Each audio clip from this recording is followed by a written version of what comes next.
Okay, so this next story is very creepy, and I think the headline kind of reads it itself, saying, quote, Twitter admits shadow banning Lisa Page tweet by Federalist co-founder to keep people safe. Now, Jason, this is a very convoluted story, especially when we get into Lisa Page, especially when we get into all the information. But the bare bone facts here is that Twitter is banning political speech and standing behind it for supposedly your safety, which is absolutely insane. I mean, let's just get to this detail. Let's just get to the details here because this journalist tweeted about Lisa Page. She is the former FBI attorney, and her congressional testimony where she discussed how the FBI was pretty much rushing to connect Donald Trump to, of course, Russia. And this was a tweet pointing this out and how Hillary Clinton's campaign pretty much employed former UK spy Christopher Steele to make the Steele document. Again, the Steele document is the document that created this whole Russia phobia, that created this whole hysteria about collusion with Russia, that started this Mueller investigation, all, of course, based on no evidence at all. Media knew it was not verified, that people were just talking about it. They ran with it. Some news organizations ran with it as fact, creating this fake hyperbolic story. And now this journalist, Sean Davis, tweeted it, and he was getting no reactions from it, Jason. He was wondering, like, what's going on here? Since he was the only one who was able to actually see his tweet. 6 days later, Twitter confirmed with him that he had been deliberately shadow banned in order to keep people safe from this information. I think there's definitely a glitch here in the AI system, but Jason, I think we're still waiting for official confirmation from Twitter. But regardless, that this system picked this up, that this happened, this is extremely, extremely creepy. Well, first of all, it took them almost a week to reply. They said it was an error of trying to protect people. Now, what we're looking at is the actual tweet. Now, if you look underneath this, you'll see the screenshot, and I think it was the screenshot that really got them because this is the actual testimony. This is publicly available to everybody. In fact, Luke, last week I pitched you a story on this very paragraph. What's interesting to me, Luke, is if you look at this, this is Senator Rand Paul tweeting last week. This is March 13th, okay, so 6 days ago, the Fox News story that contains the same exact passage. Now, just because that passage wasn't print screened onto this, somehow it's not hate speech.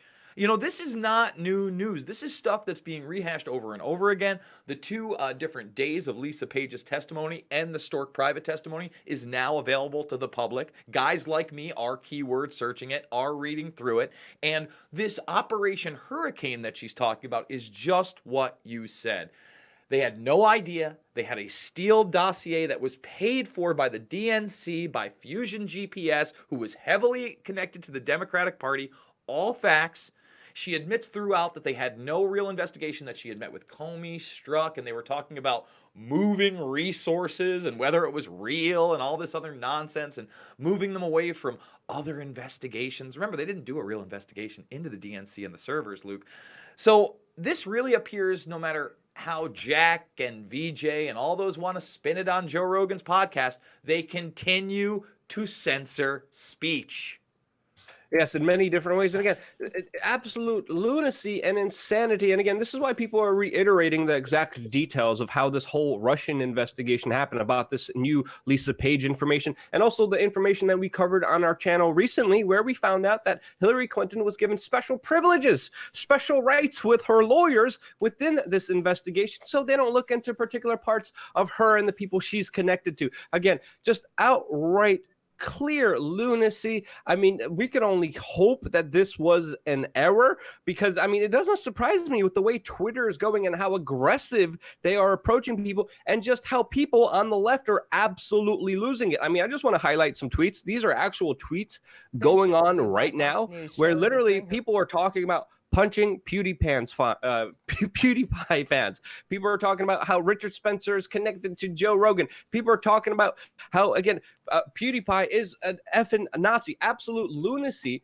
from a lot of people who are officially verified by Twitter, again, showing very clear bias, targeting, attacking, shadow banning, censoring a lot of different individuals, but completely allowing the other side, their side, which obviously they have the same kind of political understanding, they come from the same political leaning, they let that slide a lot of the times, which is absolute lunacy. And I mean, what else can we say? But yes, there's clear collusion. But interestingly, I mean, Jack Dorsey and the person that he had on the Joe Rogan show with him, I was surprised that they were able to face the music, because the music was tough on them. The music highlighted a lot of important aspects, and I still have to say, it's still amazing to see someone like that come forward and face reality as much as he did, because I don't see any other Silicon Valley technocrat doing that. Do you, Jason?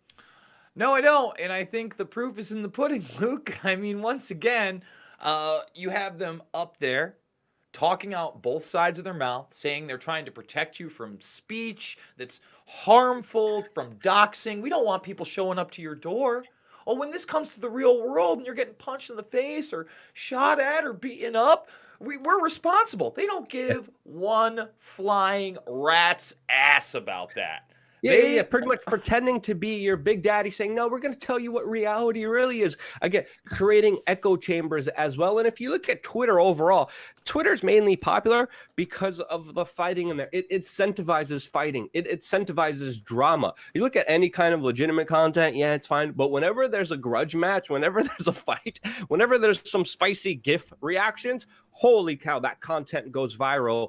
And that's kind of, again, algorithm could be picking up on just psychological weaknesses of human beings, what human beings kind of watch, like the car wreck theory. But it does need to be said here that it does incentivize, it does focus predominantly on the drama. But Jason, I just wanted to jump to another point, unless you have something else to say on this topic. But this is dangerous, because now in the United States, we're seeing it through, of course, private corporations deciding what's good for you, what's not good for you. In other places around the world, it's countries, it's government, it's totalitarian regimes. We're not just talking about China. We're talking about also countries that are very connected to the United States, especially with the Five Eyes Treaty, where all the governments are cooperating together, sharing intelligence together, spying on you together. Look up the Five Eyes Treaty. Absolutely terrifying. But countries like New Zealand that are a part of the Five Eyes Treaty, that are literally right now censoring websites so people can't visit them. And according to this article, we're seeing 4chan, 8chan, LiveLeak, BitChute, Kiwi Farms, Dissenter.com, which has been a new kind of interesting platform as well. And even we're hearing Zero Hedge. Again, haven't independently verified this, but it doesn't surprise me that so many websites would be blocked by the ISPs, by the governments, to, of course, control the discourse here. And again, it's just getting absolute crazy in New Zealand, where a 22-year-old man who had video and allegedly distributed the video of the incident that happened in New Zealand is now even being denied bail and is facing 14 years in jail for sharing a video, allegedly. Again, we don't know the exact details. They're still finding out. And he was still, as I heard yesterday, denied bail. Jason, this is terrifying to say the least. And from what I'm reading, he's not the only one. There are people posting that numerous people have now been arrested for being in possession of the video. And we kind of talked ad nauseum about how horrific it was, but how it does not need to be criminalized. And that if an adult wants to watch that, that really should be their business. However, on the other end of the spectrum, where you have it being banned and used to tighten the grip, and I've seen some New Zealand officials on television talking about their movement to put more police on the streets of New Zealand. Remember, this is the gun-banning country. There was no supposed to be any gun violence. It's so hard to get a weapon there. How did they have so much gun violence? On the other flip, Luke, you've got Erdogan now using the mosque footage in order to boost his political campaign. And this is at a time, and that's scary. You know, the restriction of speech is scary, but then politicians using this to, you know, basically foment a bunch of fear and anger and recourse to try to drive their campaign, that's just as scary. Yeah, and it was also a Turkish national that shot up The Netherlands in Utrecht just yesterday with another kind of big worldwide event that the world was watching with just another lunatic, an absolute madman. And it's important for us to be able to discuss these things openly, because once you start to censor, once you start to close down things, you see the different agendas that are being pushed. And if you look at the bigger agendas that are being pushed by ultimately social media, the mainstream media, a lot of the top bigger figureheads, it is to divide and conquer people. It is so we hate each other. It is so we fight each other. Tyranny is going to come from the left and it's going to come from the right. Just because you associate yourself with a political party that is against always governments or a political party that is always against corporations, you are creating a huge disservice, because guess what? Either of these brutes will be stomping on you, and it's important to call them out bipartisanly. And again, it's happening in the corporate level here in the United States. It's happening at corporate leftist level. It's happening on the right-wing government level in other places all around the world in a shocking, disturbing way, all around the same premise and idea that we're government, we're a corporation, we're powerful. We're going to tell you what you need to know for your benefit and your safety. That's absolute bull crap. Don't believe them. Wake up. Do your homework. Don't believe anyone.